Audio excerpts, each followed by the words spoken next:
Welcome to Future of Caregiving. One of the students raised her hand, stood up, but instead of addressing the other students, she turned to me and started telling me what it was like to have me as a professor. And then another student did the same thing. And then another student. Today, I am so excited to be speaking with Dr. Stephen Strobbe. Dr. Stephen Strobbe is a clinical professor emeritus at the University of Michigan School of Nursing and the U of M Medical School Department of Psychiatry. He is board certified both in psychiatric and addiction nursing. In 2015, Professor Strobbe received the 25th Annual Golden Apple Award, the only student-nominated and student-selected teaching award at the University of Michigan. Hi. I'm your host, Leah Warnke, and this is Future of Caregiving, where we explore the rapidly evolving world of caregiving. From technological advancements to demographic shifts, we'll delve into the challenges and opportunities that lie ahead for those who provide care and those who receive it.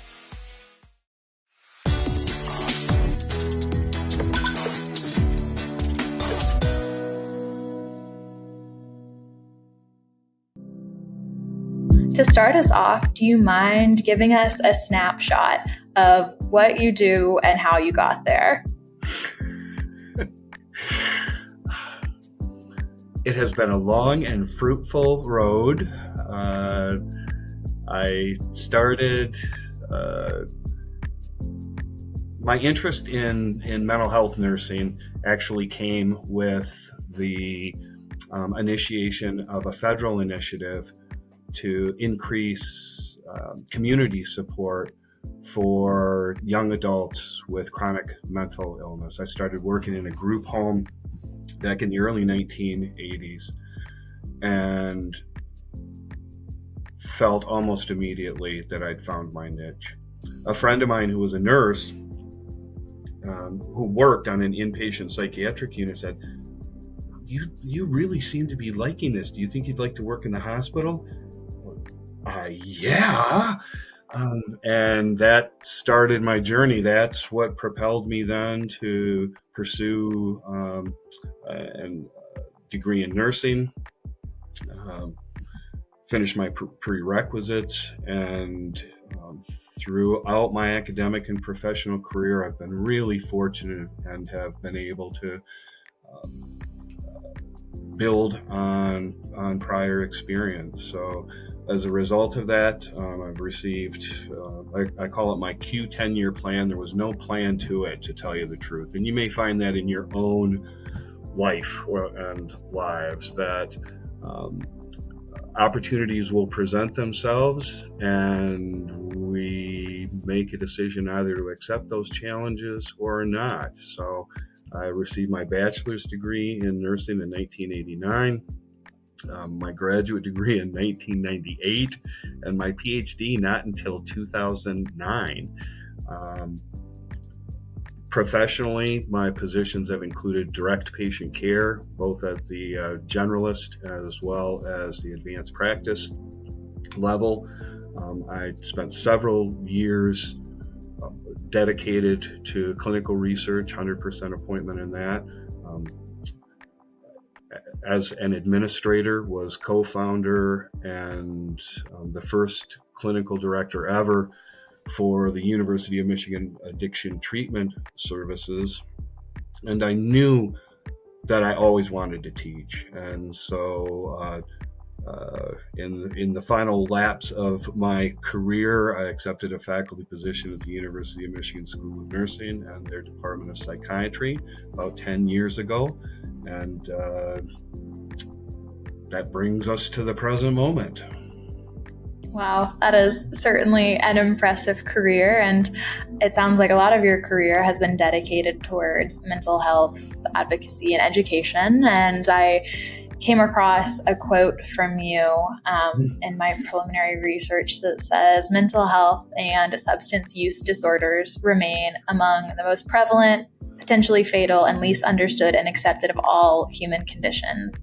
Will you elaborate on this a bit? Why is this our unfortunate reality? That's a great question. As a society and a culture, we seem to have had some real difficulties viewing mental health and substance use disorders as we do other diseases. We tend not to blame individuals for their other medical maladies. My gosh, some of our greatest compassion can arise when we hear that someone has been diagnosed with cancer, for example.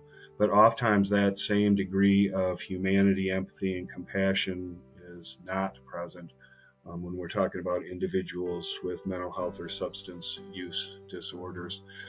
Uh, we tend to view these as being volitional, meaning that somehow the patient brought these problems on themselves, rather than viewing them as legitimate medical diseases, despite the fact that we have strong evidence about the influence and contributions, for example, of genetics on these disorders.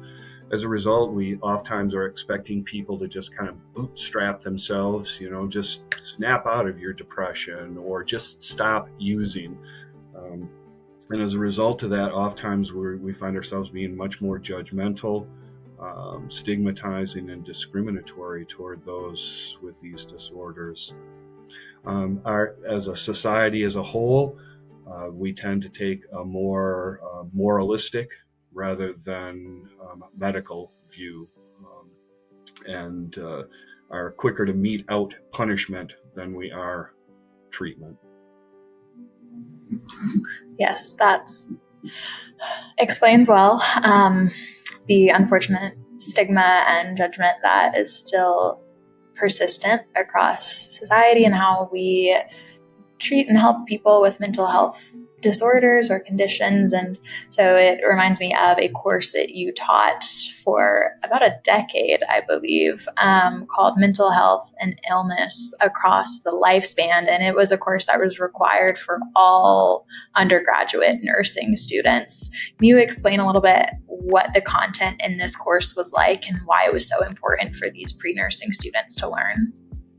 Sure, I loved teaching this course. It went by the title that you invoked originally, later became called more simply behavioral health. It was a required course at the junior level, and I loved teaching this course. That meant that every single nursing student at the University of Michigan had me as a professor for this course. Before speaking about the content, I'd like to spend a moment or two just talking about the content, about the structure or the context for this.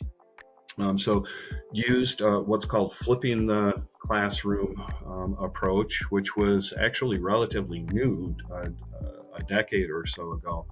And with that, the expectation was that the students had all really done their prep work ahead of time, that they'd done all the assigned readings and completed at their leisure an online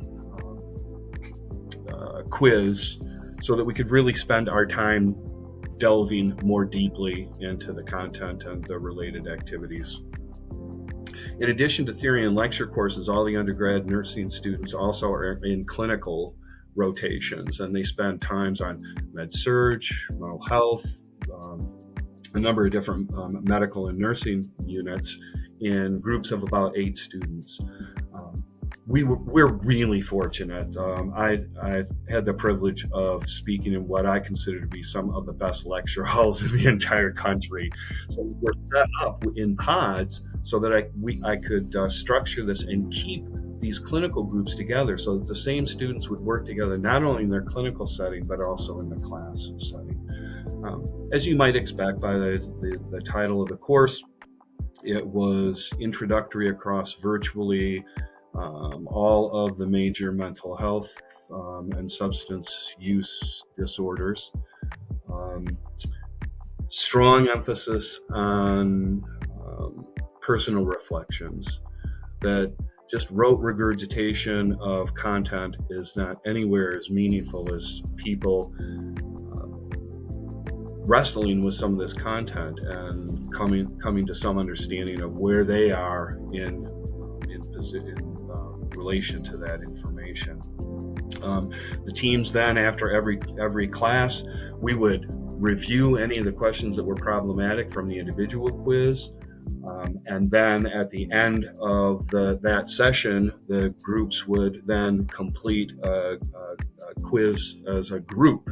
And then whatever the group got, everyone got that score. And that helped people learn how to really listen to one another as well. Because oftentimes it can be the quietest student in a group who has the answers. And if we're not helping to pull that forward for everyone's consideration, it's to our detriment.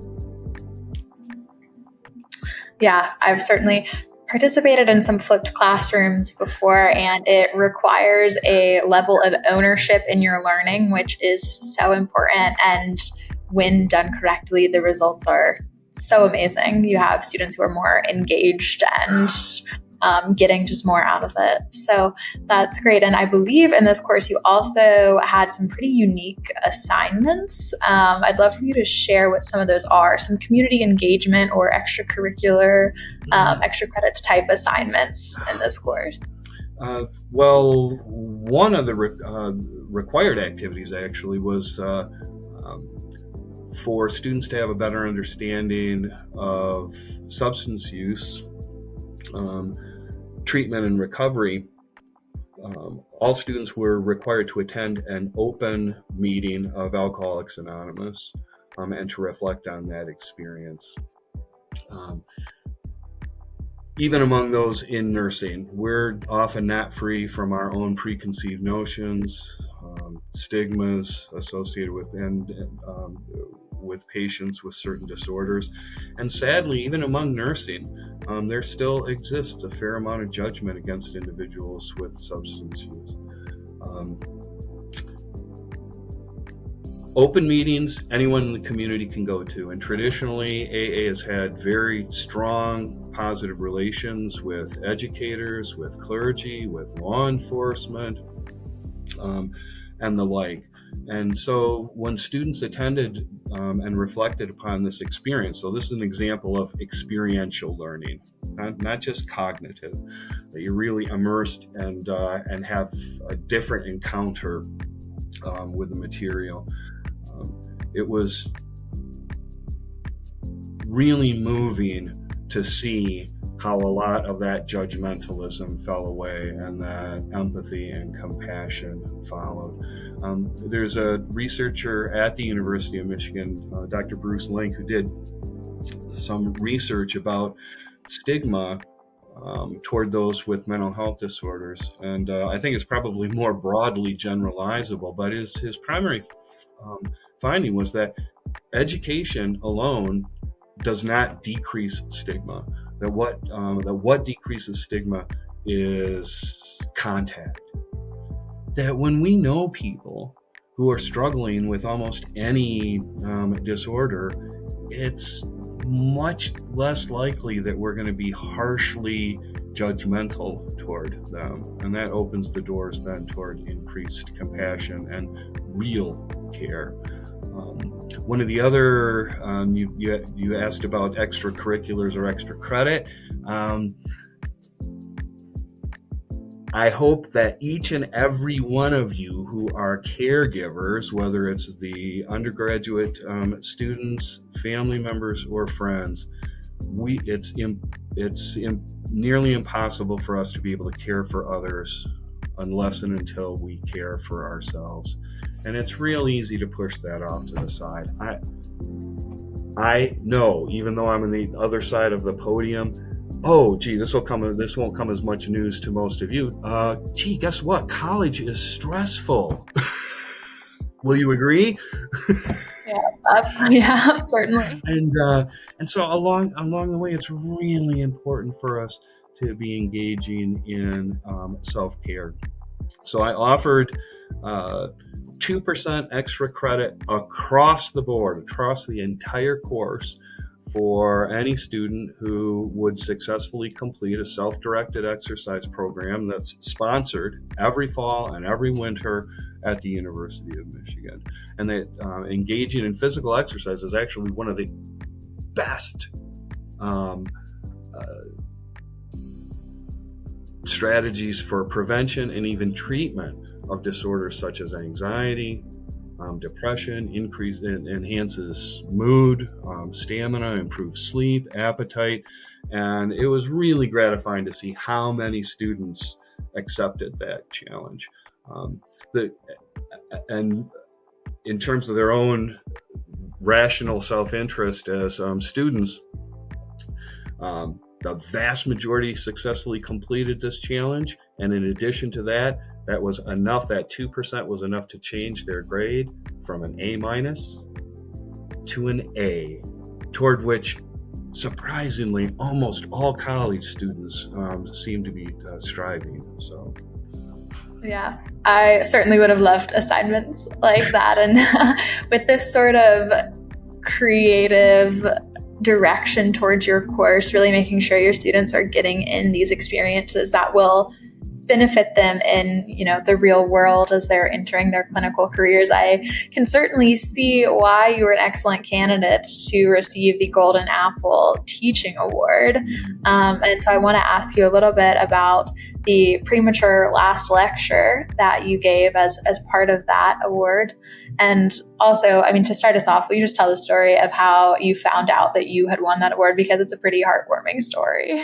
Oh, thank you. Well, as background, the Golden Apple Award is considered by many professors to be the most prestigious form of recognition that one can receive in his or her teaching career, because it's the only student-nominated and student-selected teaching award at the University of Michigan. The manner in which they disclose that you're a recipient is a little unorthodox. It was a complete surprise to me. Students were doing student presentations on certain elements of mental health, and after one of the groups of students had made their presentation, I went to solicit feedback from other students. What were some of the things that you thought were most strong about that presentation? What are some other areas on which they might like to work? And one of the students raised her hand, stood up, but instead of addressing the other students, she turned to me and started telling me what it was like to have me as a professor. And then another student did the same thing.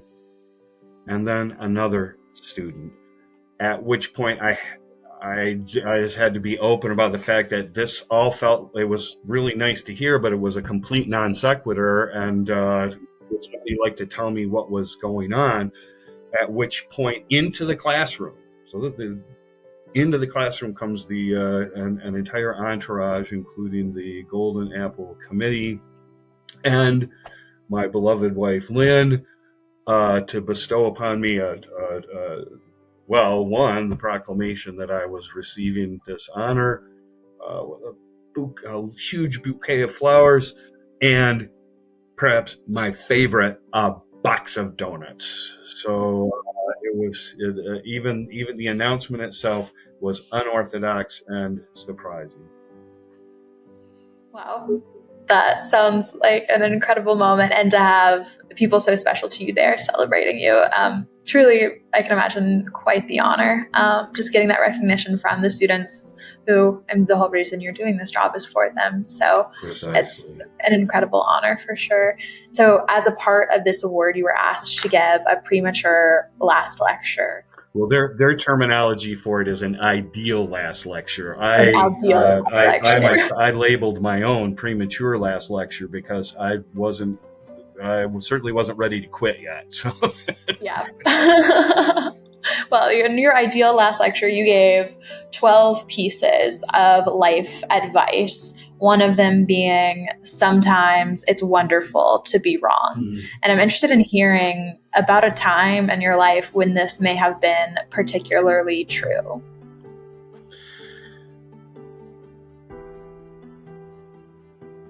there are probably a lot of opportunities for each of us to be wrong. Many or most of us are really invested in being right, and as human beings, we're hardwired to have some cognitive shortcuts, and they can be efficient, but they're not always accurate. And that may close us off to possibilities, not only for ourselves, but for other people. We also tend as humans to carry a negative cognitive bias, that we're more likely, our automatic thoughts are more likely to be negative than they are positive, whether those are about ourselves or as or toward others.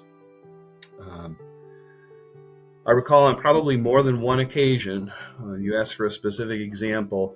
I remember a patient whom we had in treatment and had come in repeatedly, and I remember having questioned his ability to get it, thinking, God, this poor soul just doesn't have a snowball's chance in hell. And I was wrong. This time, he just grabbed on with both hands.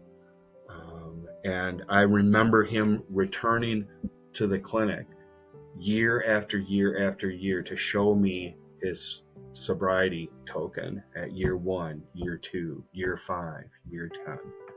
And I could not have been happier about being wrong. The more energy we put into being right, we're defending our position and closing ourselves off to other positive possibilities. The Zen master Shunryu Suzuki had a quote said that in the beginner's mind there are many possibilities. In the experts there are few, meaning that we're prone to close ourselves off to things that might be beyond our immediate imagination, and that staying open to those possibilities is what often gives life its depth and meaning. Certainly, sometimes it is wonderful to be wrong. Absolutely. And so, in addition to all of the work that you have been doing in Michigan, you also take a little bit of your time almost every year to travel down to Brazil and give a few lectures at some universities there. Can you explain how this started and why it's something that you've continued doing through the years? Like many things in life, this one seemed serendipitous before it felt fated.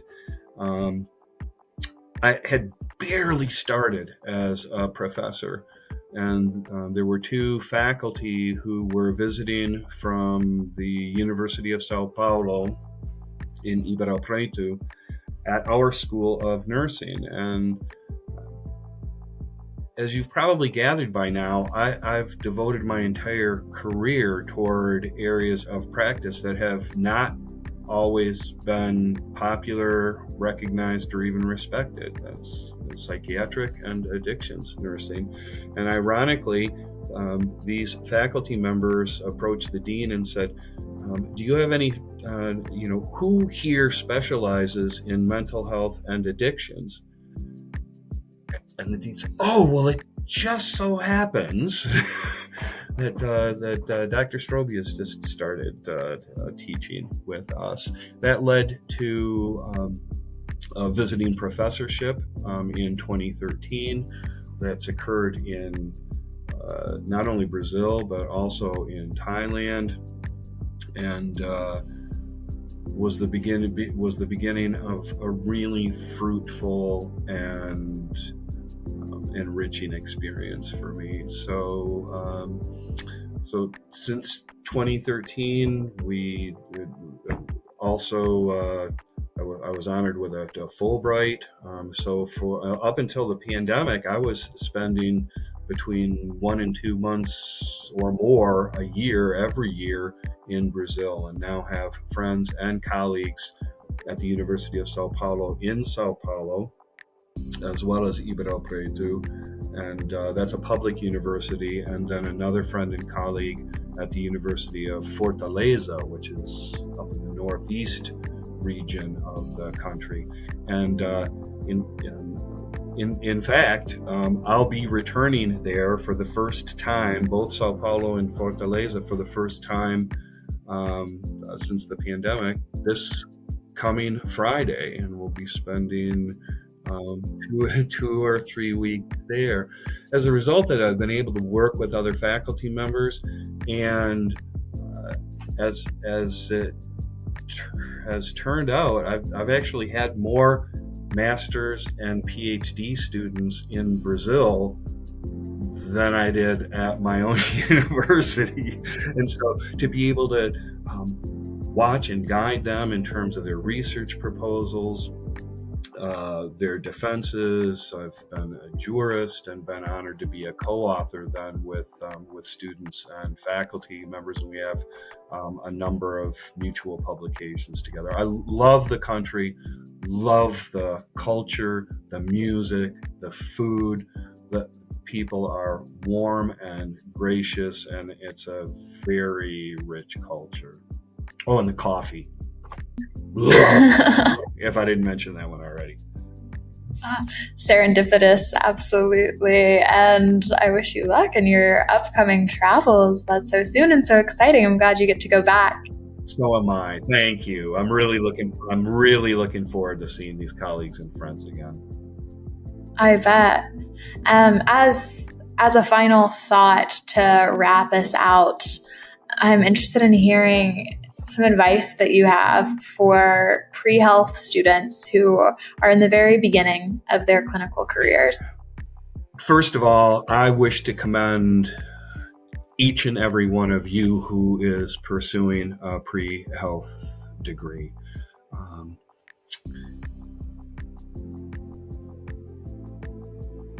There's no work, to my mind, that has more purpose or meaning. The doors are wide open to each and every one of you. These are fields that have unlimited potential. I encourage you along your journey that the more education and the more experience that you have, the more choices will be available to you. The more opportunities will come your way without you even some seeking them, simply by putting yourself in a receptive position for that.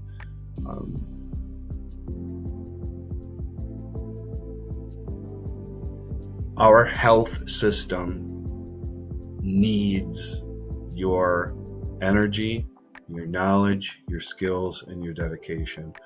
One of the rewards that you'll have as a result of this is you'll get to sleep well at night, knowing that what it is that you've done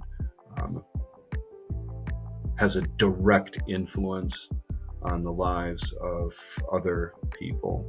And I can't imagine a more worthwhile calling than that.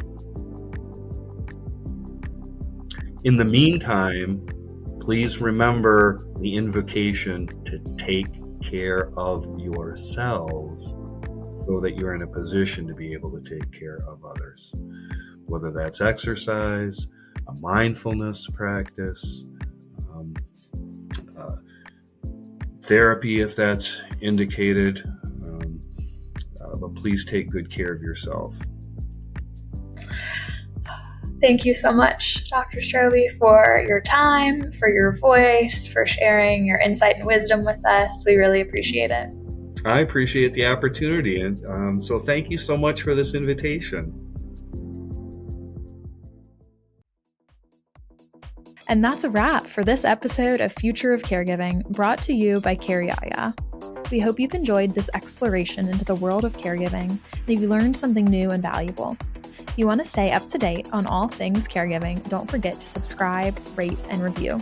Tune in every week as we release new episodes featuring exciting guests and powerful stories.